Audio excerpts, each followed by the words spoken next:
Nicolas Waldorf a su se faire un nom dans le milieu de la coiffure. Cependant, son quotidien n'a pas toujours été rose. Ce mardi 17 janvier 2023, le coiffeur a brisé le silence sur son compte Instagram.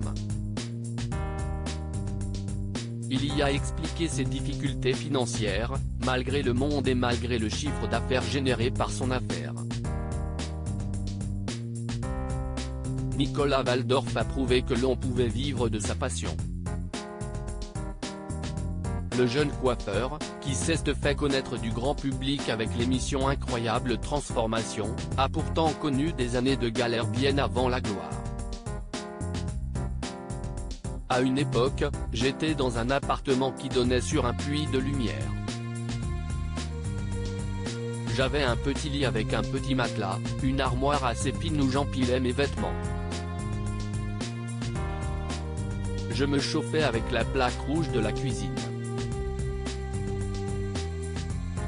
Je n'avais pas une thune. Personne ne m'a aidé, a-t-il expliqué à nos confrères de Pure People. Avec le temps, heureusement, son travail et sa résilience ont fini par payer.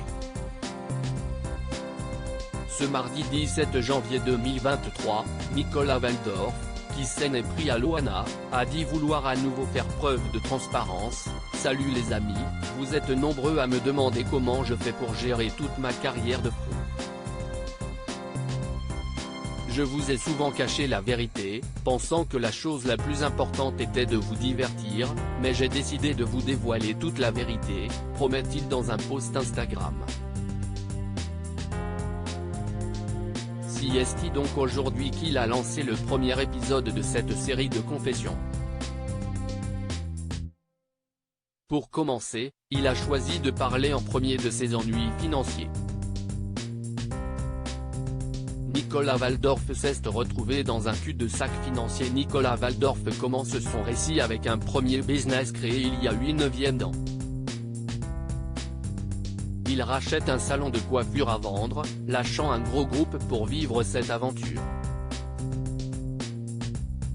Au bout de 6 mois, M6 s'est intéressé à mon concept.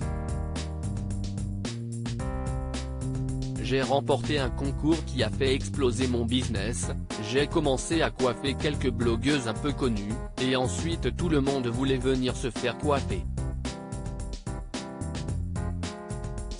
C'est le début du succès pour celui qui a réalisé un grand rêve avec une ancienne star de télécrochet. Par la suite, le restaurant d'à côté était à vendre. Allez hop, j'agrandis mon premier salon de coiffure. C'était juste à côté, c'était tout collé, donc ça nous permettait d'avoir 2 identités, 2 concepts.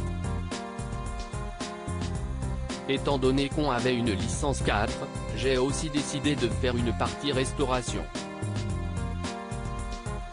Poussé par le succès, Nicolas Waldorf a vu son empire s'étendre. On s'est développé, il y a eu l'aventure télé, puis j'ai décidé d'aménager dans un très gros salon qui était sur le trottoir d'en face, pour faire un très gros salon de coiffure. C'est là-bas que le coiffeur d'Incroyable Transformation élabore un autre concept, vadrouille, mêlant salon de coiffure et boutique de décoration. Mais toujours d'après ses dires, c'est aussi là que les ennuis commencent. Il y a eu des années de prospérité, je peux l'avouer. Il y avait la queue devant, et malgré tout ce monde qui vient me voir, malgré tout l'argent que je gagne, finalement, je me suis retrouvé dans une situation très compliquée. Il précise ensuite, je me suis retrouvé dans un cul-de-sac financier et c'était très dur de survivre et de payer mes employés. Une mésaventure qu'il développera peut-être dans les prochains épisodes.